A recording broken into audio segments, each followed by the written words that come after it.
ကျွန်တော်နဲ့ကျွန်တော်ညီမမှာစွမ်းဆောင်ရည်စနစ်တစ်ခုစီရခဲ့ကြတယ်။တစ်ခုကအရာအားလုံးကိုအစတရချုံပစ်နိုင်တဲ့စနစ်ဖြစ်ပြီးနောက်တစ်ခုကတော့အစတရချဲ့နိုင်တဲ့စနစ်ဖြစ်တယ်။ညီမဖြစ်သူကပြုံးရွှင်စွာနဲ့အစတရချဲ့နိုင်တဲ့စနစ်ကိုရွေးချယ်သွားခဲ့လို့ကျွန်တော်ကတော့ကြံခဲ့တဲ့ချုံနိုင်တဲ့စနစ်ကိုပဲယူခဲ့ရတယ်။၃ရက်လောက်အကြာမှာတော့ကဘာပြက်မတက်မိုးသေးထန်စွာရွာသွန်းမှုကြီးစတင်ခဲ့တယ်။လူတိုင်းကိုယ်အိမ်ထဲမှာပဲပိတ်မိနေပြီးစားနပ်ရိက္ခာကအဓိကပြဿနာဖြစ်လာခဲ့တယ်။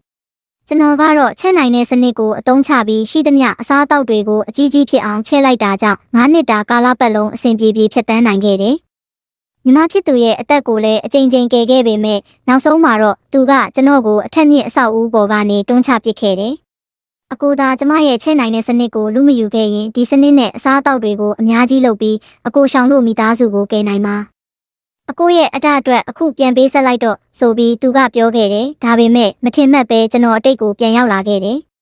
ညီမဖြစ်သူကကျွန်တော်ထက်ဦးအောင်ချဲ့နိုင်တဲ့စနစ်ကိုအပြေးအလွှားရွေးချယ်လိုက်တာမြင်တော့သူလည်းအတိတ်ကပြန်လာတယ်ဆိုတာကျွန်တော်သိလိုက်ပြီမင်းကမင်းရဲ့အကိုရှောင်ကိုအဲ့ဒီလောက်တောင်ချစ်ပြီးမင်းအသက်ကိုကယ်ခဲ့တဲ့အကိုအရင်းကိုတော့ရန်သူလိုသဘောထားတယ်ဆိုရင်လေဒီတခါတော့မင်းရဲ့အသေးပြောက်ကငါနဲ့ဘာမှမဆိုင်တော့ဘူးလို့ကျွန်တော်စိတ်ထဲကရေရွတ်လိုက်တယ်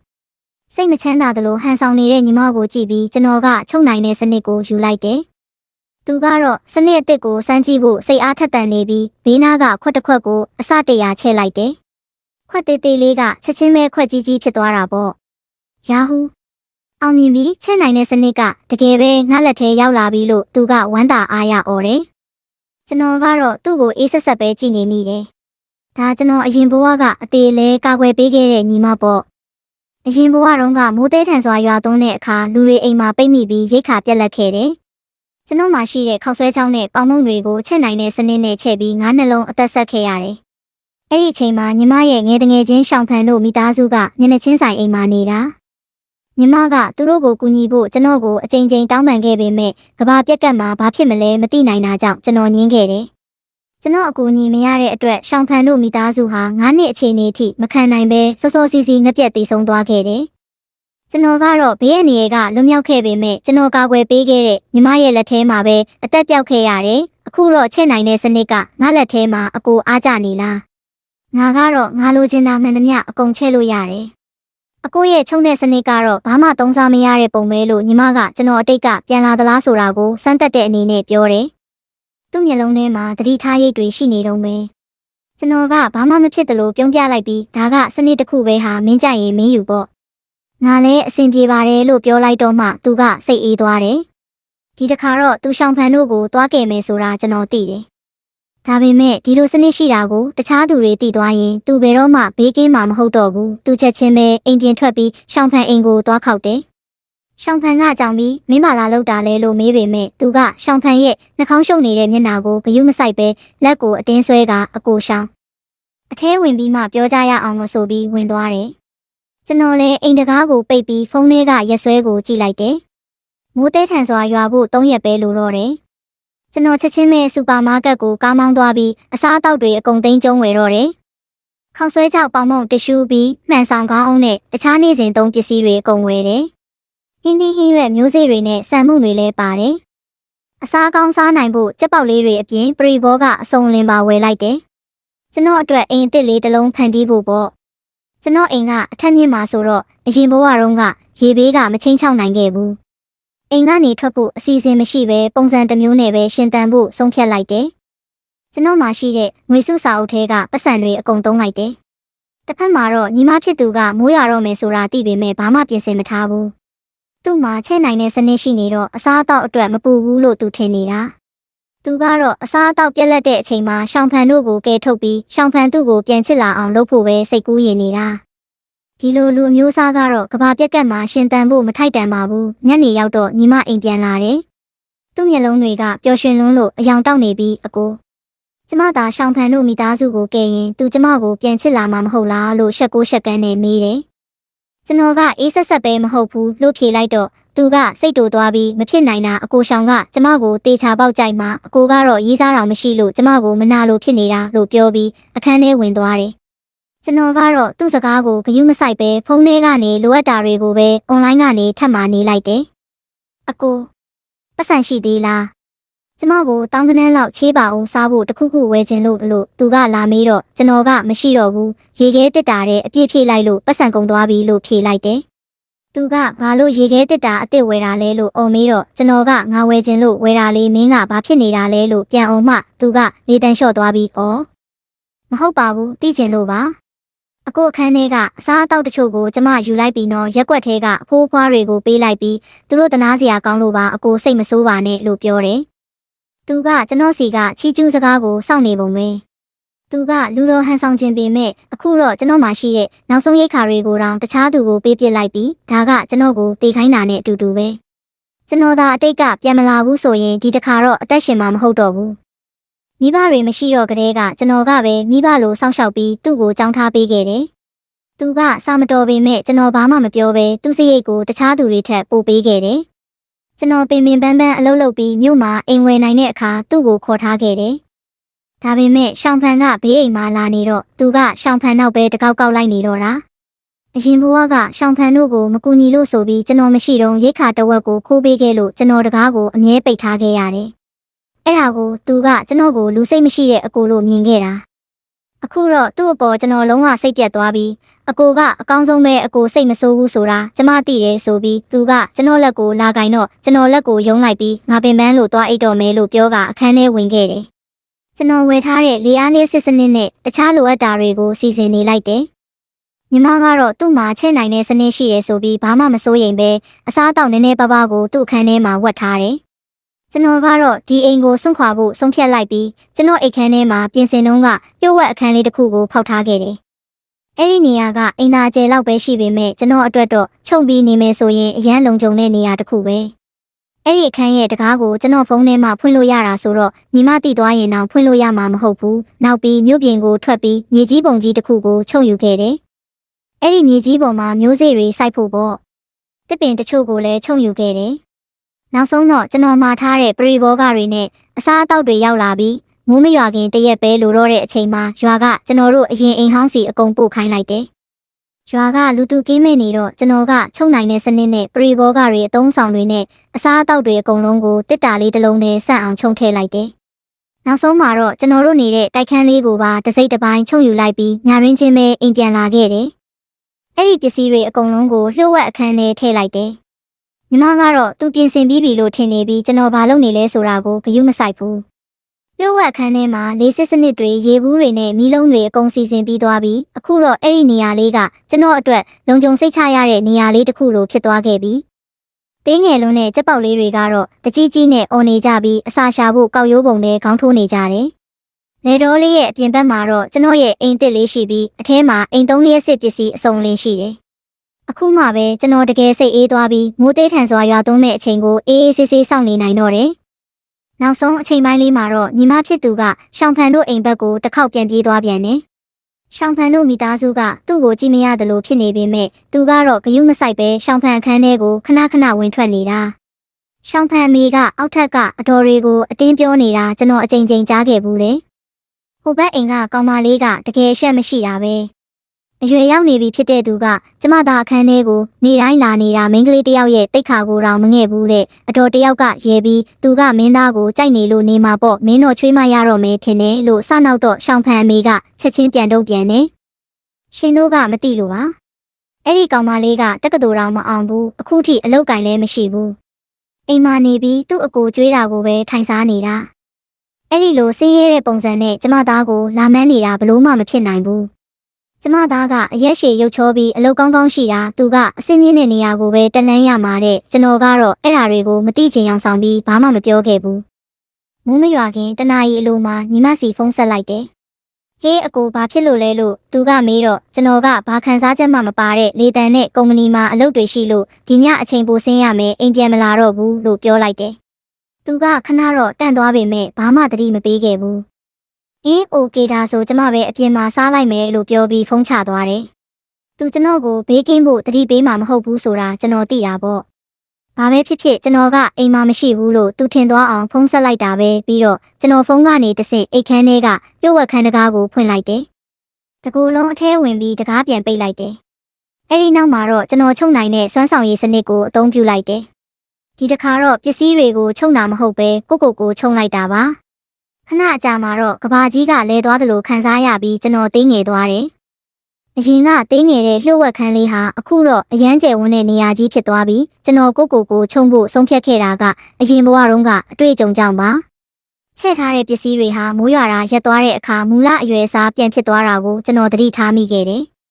ဒါကြောင့်ခြုံထားတဲ့စွမ်းဆောင်ရည်စနစ်ကလည်းမိုးရက်သွားရင်ကျွန်တော်ကိုမူလအရွယ်အစားပြန်ဖြစ်စေမယ်လို့ယူဆခဲ့တာစိုက်ခင်းတွေတစ်ပင်တွေကြက်ပေါက်လေးတွေနဲ့အိမ်လေးကိုကြည့်ပြီးကျွန်တော်စိတ်ထဲအယမ်းပြေဆုံးသွားတယ်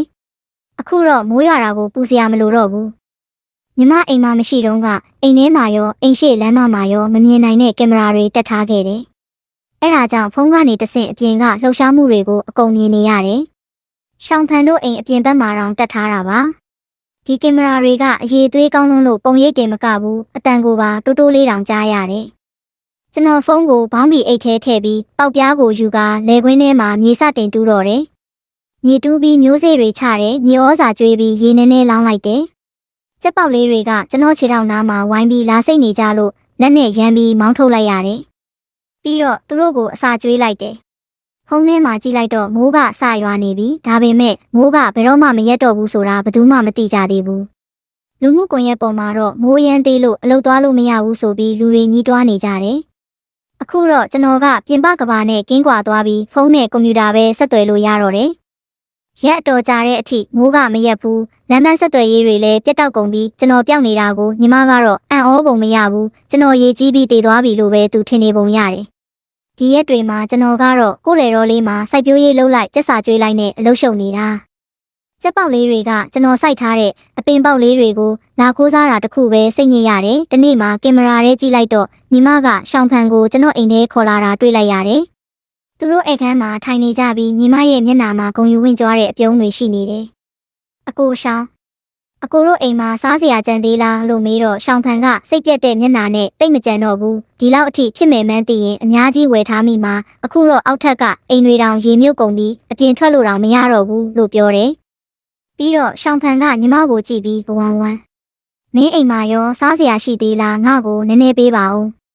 ငါအိမ်မှာမိဘတွေနဲ့ညီမလေးလည်းရှိသေးတယ်ရှိတဲ့အစားအသောက်ကမလောက်တော့ဘူးလို့ပြောတယ်ညီမကရှောင်းဖန်ရဲ့ရင်ဘတ်ကိုလက်နဲ့ပုတ်တက်ရင်းစပွဲပေါ်ကပန်းသီးတစ်လုံးကိုချက်နိုင်တဲ့စွမ်းဆောင်ရည်စနစ်နဲ့ချဲ့လိုက်တယ်ပန်းသီးကချက်ချင်းပဲကြီးသွားပြီးစပွဲပေါ်မှာလေးလံစွာကျသွားတယ်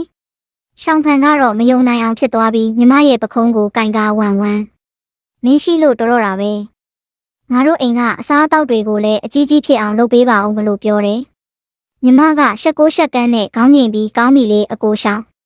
းဒါပေမဲ့ကျမမှာတောင်းဆိုချက်လေးတစ်ခုရှိတယ်လို့ပြောလိုက်တယ်ရှောင်းဖန်ကချက်ချင်းပဲပြောပါမင်းကိုငါချစ်တာတည်သားပဲလို့ပြောတော့ညီမကအကိုရှောင်းကျမကအကိုမိသားစုကိုကယ်နိုင်နေဆိုရင်အကိုလည်းကျမကိုပြန်ချစ်ပေးနိုင်မလားလို့မေးပြီးမျက်လုံးလေးတွေကိုလက်နဲ့အုပ်ထားတယ်ရှောင်းဖန်ရဲ့မျက်နှာမှာပေါ်လာတဲ့စိတ်ပြတ်တဲ့အရေးအယောင်ကိုသူမမြင်လိုက်ဘူးဒါပေမဲ့ရှောင်းဖန်ကချက်ချင်းမျက်နှာပြောင်းလိုက်ပြီးဘာတွေပြောနေတာလဲငါတို့ကငယ်တငယ်ချင်းတွေပဲလေအခုတော့ငါမင်းကိုတကယ်ချစ်တာပေါ့မိုးတိတ်သွားရင်ငါမင်းကိုလက်ထပ်ပါမယ်လို့ပြောပြီးညီမရဲ့လက်ကိုကင်လိုက်တယ်ညီမကတော့ပျော်သွားပြီးရှောင်းဖန်ရဲ့လေဘင်းကိုဖက်ကတိသားပဲအကိုရှောင်းလဲကျမကိုချစ်တယ်ဆိုတာအကိုကတော့ရှောင်းဖန်ကကျမကိုမကြိုက်နိုင်ဘူးလို့ပြောသေးတယ်သူကမနာလိုဖြစ်လို့ပြောတာနေမှာလို့ပြောတယ်ရှောင်းဖန်ကဒါနဲ့မင်းအကိုရောလို့မေးတော့ညီမကဂယုမဆိုင်တဲ့ပုံစံနဲ့သူ့အချိန်ပိုစင်းမယ်ပြောတာပဲအခုတော့ရေကြီးပြီးတေလောက်ပြီပေါ့လို့ဖြေတယ်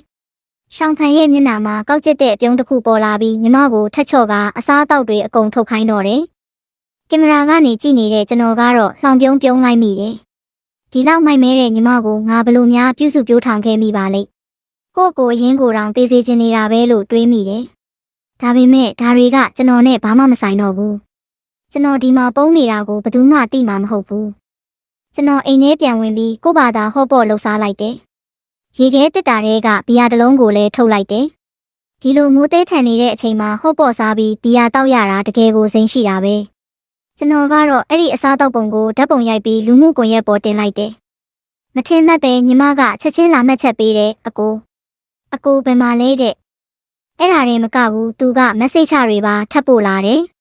အပြင်မှာမိုးတွေအရန်ရွာနေတာအကိုအဆင်ပြေရဲ့လားအကိုဘယ်မှာလဲဟော့ပေါ့လဲစားနေတာလားကျမလည်းစားခြင်းနဲ့ကျမစီစားစရာတွေလာပို့ပေးပါအောင်လို့ပြောတယ်ကျွန်တော်ကဘာမှမပြန်ပဲတောက်လက်စဘီယာဓာတ်ပုံကိုပဲထပ်ပို့လိုက်တယ်ဘ ဘီယာကလည်းအေးဟော့ဘော့ကလည်းပူပူဆက်ဆက်နဲ့အရန်ကောင်းတယ်လို့ရေးလိုက်တယ်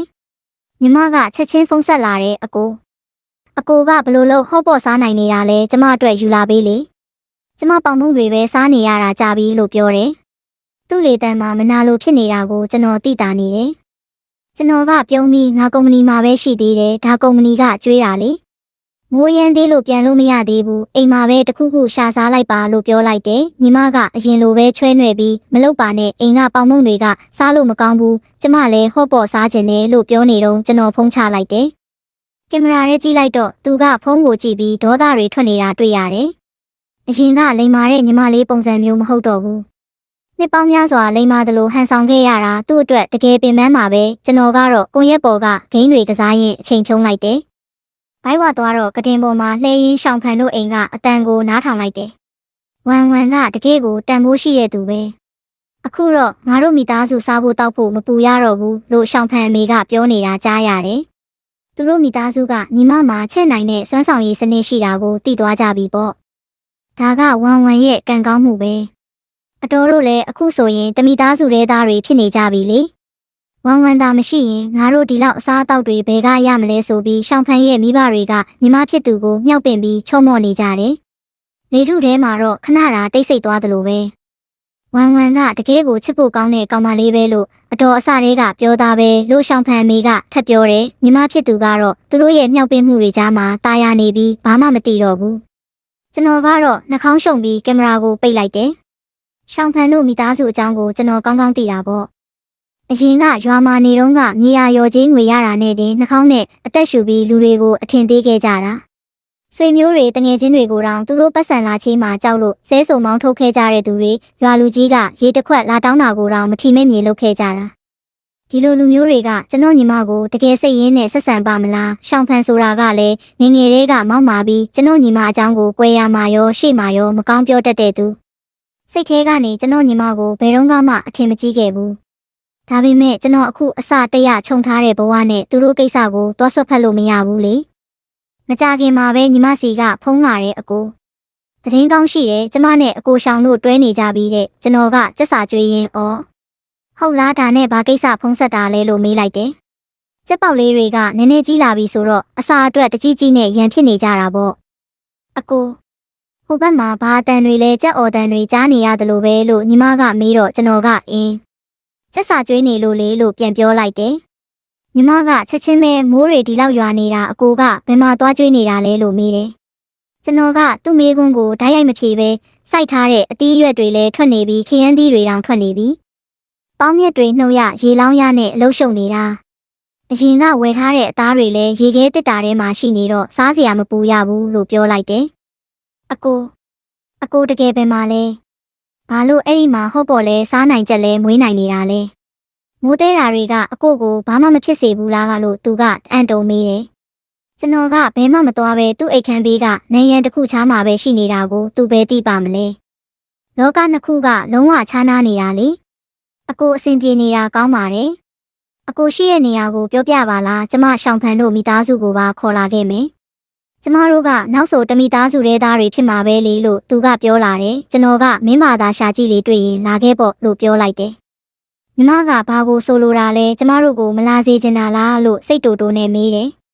ငငယ်လေးကညီမဖြစ်သူတောင်းဆိုသမျှအကုန်လုပ်ပေးခဲ့တဲ့အကိုတယောက်အနေနဲ့အခုလိုလှောင်ပြောင်တဲ့လေတံနဲ့ပြောတာကဒါပထမဆုံးအကြိမ်ပဲ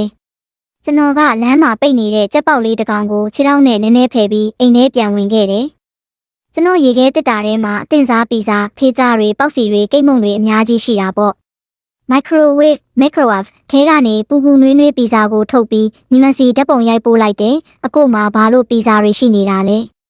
အကိုအရန်အတ္တကြီးတာပဲကျမကဒီမှာပေါင်မုံ6တွေစားနေရတာအကိုကတော့ပီဇာစားနေတယ်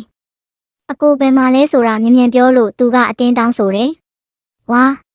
ဒီပီဇာကတကယ်မွေးတာပဲဒင်ခဲ cheese တွေကလည်းစီးနေတာပဲလို့ကျွန်တော်ကထပ်ဆလိုက်တယ်ညီမကအကိုဘလောက်ပဲကောင်းကောင်းစားစားအကိုမှရှိတာကကုံသွားမှာပဲလေအကိုရဲ့ချုံတဲ့စနစ်ကဘာသုံးစားရလို့လဲကျမရဲ့ချဲတဲ့စနစ်ကသာအကိုအစားအသောက်တွေကိုအကြီးကြီးဖြစ်အောင်လုပ်ပေးနိုင်တာ ဒါဆိုအနှစ်အလွန်ကြုံစားလို့ရမှာပေါ့အခုချက်ချင်းအကိုလိပ်စာကိုပြောလို့လေတန်မာမာနဲ့ပြောတယ်သူကျွန်တော်စီလာချင်တာကကျွန်တော်ကိုကူညီချင်လို့မဟုတ်ပဲကျွန်တော်အေးအေးဆေးဆေးစားနေတာကိုမကြည့်ရလို့ဆိုတာကျွန်တော်သိတာပေါ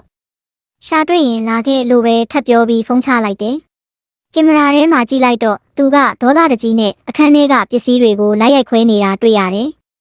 မကြခင်မှာပဲညီမမှာချက်နိုင်တဲ့စွမ်းဆောင်ရည်စနစ်ရှိတယ်ဆိုတဲ့သတင်းကရက်ွက်ထဲမှာပြန့်သွားတယ်ဘသူကပြောလိုက်တယ်လဲဆိုတာတော့ရှင်းနေတာပဲပေါ့ညီမရဲ့အိမ်တကားကိုလူတွေလာခောက်ပြီးရှိသမျှရိတ်ခါလေးတွေကိုချဲ့ပေးဖို့လာတောင်းပန်ကြတယ်ညီမကအစမှာတော့ဟန်ဆောင်ပြီးညင်းဖို့စူးစမ်းပေမဲ့ရှောင်ဖန်ရဲ့မိဘတွေကချက်ချင်းထွက်လာပြီးဟဲ့ဝမ်ဝမ်ကငါတို့ရဲ့အနာဂတ်ချွေးမလေးသူစနစ်ကိုတုံးချင်ရင်ငါတို့သဘောတူညီချက်ရမှာဖြစ်မယ်စနစ်သုံးတာကအားရင်ကုန်တယ်ဒါကြောင့်ခမည်းတော်ပတ်စံပေးရမယ်လို့ပြောပြီးစီးပွားရေးစလုပ်တော့တယ်ရှောင်ဖန်ကလည်းညီမရဲ့ခါးကိုဖတ်ပြီးဟုတ်တယ်ဝမ်ဝမ်ကငါရေးစားပဲမင်းတို့ပတ်စံပေးမှသူလုပ်ပေးလိမ့်မယ်လို့ပြောတယ်အဲ့ဒီလိုနဲ့သူတို့ကစနစ်တစ်ခုကိုအသုံးချပြီးတစ်ခါချက်ရင်ရွမ်းနှစ်ဆက်ဆိုပြီးတတ်မှတ်လိုက်တယ်ရေဘေးကာလမှာပတ်စံကအစားအသောက်ဝယ်လို့မရပေမဲ့ဒါကနှစ်ဦးနှစ်ဖက်အဆင်ပြေတဲ့ပေးယူလို့ထင်ရတယ်ဒါပေမဲ့လူတွေကညီမမှာဒီစနစ်ရှိနေတဲ့၍ငါတို့ငတ်မှာမဟုတ်ဘူးလို့ယုံကြည်သွားကြတယ်သူတို့မေးနေတဲ့အချက်ကစနစ်ကအစားအသောက်ကိုချဲ့ပေးနိုင်ပေမဲ့အစားအသောက်ရှိမှချဲ့လို့ရမှာပါပြီးတော့ပစ္စည်းတစ်ခုကိုတစ်ချိန်ပဲချဲ့လို့ရတာလေ3နှစ်ကြာသွားခဲ့တယ်ရက်ွက်ထဲကလူတွေကညီမရဲ့စနစ်ကိုအားကိုးပြီးဘယ်သူမှငတ်မသေးခဲ့ဘူးဒါကြောင့်လူတွေကတတိလက်လွတ်ဖြစ်လာပြီးအစားအသောက်တွေကိုဖြုံးတီးပစ်ကြတယ်3နှစ်မြောက်ရဲ့အဆုံးမှာတော့အကြက်တဲစတင်လာခဲ့တယ်လူတိုင်းရဲ့အိမ်မှာရိတ်ခါတွေကုန်သွားပြီးညီမကချက်ပေးရင်တော့စားဖို့မလောက်တော့ဘူးအရင်းမြစ်တွေကကန့်တက်ချက်ရှိလာတော့ချက်နိုင်တဲ့စနစ်ကလည်းအသုံးမဝင်တော့ဘူးအဲ့ဒီမှာတင်ရက်ွက်ထဲမှာရိတ်ခါအတွက်လူရက်တာတွေရန်ဖြစ်တာတွေနဲ့ဖျို့ဖျဲဖြစ်လာတော့တယ်ညီမကတော့ရှောင်ဖန်တို့အိမ်မှာသွားနေပြီးသူတို့နဲ့တမိသားစုတည်းလို့ဖြစ်နေပြီးဒါပေမဲ့ကင်မရာကနေတဆင့်ကျွန်တော်ကြားလိုက်ရတာကတော့ရှောင်ဖန်တို့မိသားစုကညီမကိုညှင်းငွေနေပြီဆိုတာပဲဝမ်ဝမ်ကိုအကြောင်းပြချက်တစ်ခုပေးပြီးမောင်းထုတ်မှဖြစ်တော့မယ်လို့သူတို့တိုင်ပင်နေကြတယ်နောက်ဆုံးတော့ရှောင်ဖန်ကငါမင်းကိုမချစ်တော့ဘူးလို့ပြောပြီးညီမကိုအိမ်ပြင်ထုတ်ပစ်လိုက်တယ်ညီမကငိုယိုပြီးအတင်းကပ်ပေမဲ့သူတို့ကဂယုမဆိုင်ဘူးကဘာပြက်နေတဲ့အချိန်မှာဘသူကအချစ်ကိုဂယုဆိုင်မှလဲကို့အကျိုးစီးပွားပဲကြည့်ကြတာလေညီမကသူတို့အိမ်ရှိမှာတရက်နဲ့တညငိုပြီးတဲ့နောက်မှာတော့ကျွန်တော်အိမ်ကိုအဆက်တကွဲနဲ့ပြန်လာခဲ့တယ်ဒါပေမဲ့အိမ်ထဲမှာဘာရိတ်ခါမှမရှိတော့ဘူးရှောင်ဖန်တို့မိသားစုကအကုန်တည်သွားကြပြီးညီမကသူတို့ကိုသွားတောင်းပန်ပေမဲ့ဆဲဆိုတာပဲခံခဲ့ရတယ်ညီမအခုမှတကယ်ထိတ်လန့်သွားတော့တာကျွန်တော်ကတော့ကျွန်တော်ရဲ့လေတော်လေးထဲမှာအေးအေးဆေးဆေးရှင်သန်နေသေးပါဘိုက်စာရင်ဟင်းသီးဟင်းရွက်တွေခူးပြီးချက်စားတယ်ပြီးရင်ရေခဲတစ်တာတွေကအတင်စားအစားအသောက်တွေကိုထုတ်စားတယ်ဘီယာတောက်လိုက်ကြက်စာကျွေးလိုက်နေပေါ့မနက်တိုင်းကြက်စာကျွေးတယ်မနက်စာစားတယ်ပြီးရင်စိုက်ခင်းထဲကအာလူးတွေခရမ်းသီးတွေပြောင်းဖူးတွေကိုသွားကြည့်တယ်မွန်းတက်ရင်တရေအိတ်တယ်နိုးရင်ဂိမ်းကစားကာတွန်းကြီးနဲ့ပဲအချိန်ကုန်တယ်ခက်ခဲတာတစ်ခုပဲရှိတာကဒီမှာအင်းဆက်တွေမရှိတော့အတီးနှံတွေအောင်ဖို့ကိုယ်တိုင်ဝတ်မုံကူပေးရတာပါပဲ3နှစ်ရှိပြီဆိုတော့ကျွန်တော်အကြောင်းကိုဘယ်သူမှမသိကြတော့ဘူးအဲ့ဒီအချိန်မှာညီမစီကဖုန်းပြန်ဝင်လာတယ်ကျွန်တော်တေးပြီလို့သူထင်ထားပုံရပေမဲ့ကျွန်တော်ဖုန်းကင်လိုက်တော့သူအံ့ဩသွားတယ်အကိုအသက်ရှင်သေးတာလားတကယ်ဝမ်းသာလိုက်တာအကိုမိုးထဲမှာတေးသွားပြီလို့ထင်နေတာဘလို့ပြောတယ်ကျွန်တော်ကခုနတင်တူးထားတဲ့အာလူးကိုစားရင်မသေးပါဘူးဘာကိစ္စလဲလို့မေးလိုက်တယ်ညီမကငိုတန်နဲ့အကိုရှောင်ဖန်တို့မိသားစုကျမအပေါ်ဘလို့လုပ်ခဲ့လဲအကိုမသိပါဘူး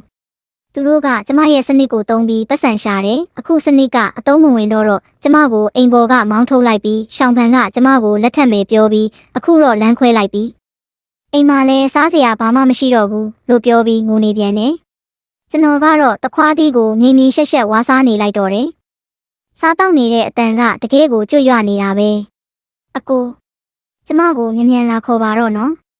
စားစရာဘာမှမရှိတော့ဘူးကျမတကယ်ငတ်သေးတော့မယ်အကိုရဲ့တူးရဲသောညီမလေးတည်သွားတာကိုအကိုမကြည့်ရပါဘူးတော့တဲ့မဖြစ်နိုင်တာညီမဖြစ်သူကတခုခုကိုရိပ်မိသွားပုံရတယ်အမီးနှင်းခံလိုက်ရတဲ့ကြောင်တကောင်လိုပဲသူ့အတန်ကအလိုလိုကျဲလာတဲ့အကိုဘာလို့ကျမကိုလုံးဝဂယုမဆိုင်တော့တာလဲအရင်ကအကိုဒီလိုမဟုတ်ပါဘူးအကိုလည်းပြန်လဲမွေးဖွားလာတာရပေါ်နလားတဲ့အဲ့ဒီတော့မှကျွန်တော်ကတဟားဟားရေလိုက်မိတယ်ဟုတ်တယ်လေဘာဖြစ်လဲမင်းလည်းပြန်လဲမွေးဖွားလာတာပဲဘာလို့ငါ့ကိုမပြောခဲ့တာလဲရှောင်ဖန်တို့မိသားစုကဘလို့လူတွေလဲဆိုတာမင်းလည်းသိနေတာပဲမဟုတ်လားဒါကိုဘာလို့ငါ့ကိုမပြောခဲ့တာလဲ မင်းကတကယ်ကိုအတ္တကြီးတာပဲလို့ကျွန်တော်ကပြန်ပြောလိုက်တယ်ကျွန်တော်စကားအရှိကြီးမပြောတော့ပဲသူ့စီဗီဒီယိုတစ်ခုပို့လိုက်တယ်ဗီဒီယိုထဲမှာတော့ကျွန်တော်ရဲ့အသီးနှံတွေကဝေးစားနေပြီးကြက်အုပ်ကြီးကလည်းပြေးလွှားနေကြတယ်အိမ်လေးကလည်းနွေ့နွေ့ထွေးထွေးပြင်ဆင်ထားပြီးရေခဲတစ်တာထဲမှာစားစရာတွေမုန့်တွေအပြည့်ပဲမိုးတံကြောင့်ဘာမှပျက်စီးသွားတဲ့ပုံမပေါ်ပဲတခြားကဘာတစ်ခုမှရောက်နေတယ်လို့ပဲဗီဒီယိုကိုမြင်လိုက်ရတော့ညီမဖြစ်သူကချက်ချင်းပောက်ကွဲတော့တာပဲအကိုကဘာလို့ဒီလောက်အတ္တကြီးရတာလဲကျမဒီမှာဘလောက်ပင်ပန်းပန်းနေရလဲဆိုတာအကိုသိလားတဲ့ကျွန်တော်ကလည်းအေးဆေးဆေးပဲပြန်ပြောလိုက်တယ်အတ္တကြီးတယ်ဟုတ်လား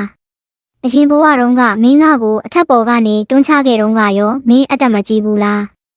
အခုလဲမင်းပြန်လဲမွေးဖွားလာပြီးမိုးသေးထန်မဲ့သတင်းကိုသိနေပါလျက်နဲ့ငါ့ကိုတခွန်းမှမပြောခဲ့ဘူးအဲ့ဒါကြတော့ရောအတ္တမကြီးဘူးလားလို့သူကတော့အကိုဖြစ်သူကသူ့အပေါ်ကောင်းပေးရမယ်ဆိုတာကိုပဲအပိုင်တွက်ထားပြီးသူကတော့အကိုအပေါ်ဘာလုပ်ပေးရမလဲဆိုတာတခါမှမစင်စားခဲ့ဘူးအကိုကျမတကယ်မှားသွားပါတယ်ကျမကိုအစွတ်မပစ်ပါနဲ့ကျမကအကိုရဲ့တူလေးသောညီမလေးလေးကျမငတ်တည်သွားရင်အကိုမှဆွေမျိုးဆိုတာရှိတော့မှမဟုတ်ဘူးလို့သူကငိုယိုပြီးပြောတယ်ကျွန်တော်ကတော့အေးဆေးဆေးပဲပေါ့ဒါဆိုလဲတေးလိုက်ပေါ့ငါနဲ့ဘာဆိုင်လို့လဲလို့ပြောပြီးဖုန်းချလိုက်တယ်ဖုန်းတစ်ဖက်မှာသူဘလောက်တောင်ဒေါသထွက်ပြီးပောက်ကွဲနေမလဲဆိုတာကျွန်တော်မြင်အောင်နေမိတယ်ကင်မရာထဲမှာကြည့်လိုက်တော့သူကအိမ်ထဲမှာယူသွတ်တလို့ပစ္စည်းတွေကိုလိုက်ရိုက်ခွဲနေတယ်အထူးသဖြင့်ကျွန်တော်အိတ်ခမ်းထဲကပစ္စည်းတွေကိုပေါ့ဒါပေမဲ့ပစ္စည်းတွေရိုက်ခွဲနေုံနဲ့တော့ဘိုင်းမဝဘူးလေတနေ့မှာတော့ညီမကပေါင်မုံတချို့ယူလာတာတွေ့လိုက်ရတယ်အပြင်ကကင်မရာမှာပြန်ကြည့်လိုက်တော့ရှောင်းဖန်တို့မိသားစုအပြင်သွားတော့သူတို့ညီမလေးကိုလှည့်စားပြီးတကားဖွင့်ခိုင်းကအိမ်ထဲကစားစရာတွေကိုခိုးလာခဲ့တာပဲဒီမြင်ကွင်းကိုကြည့်ပြီးကျွန်တော်တဟားဟားရေလိုက်မိတယ်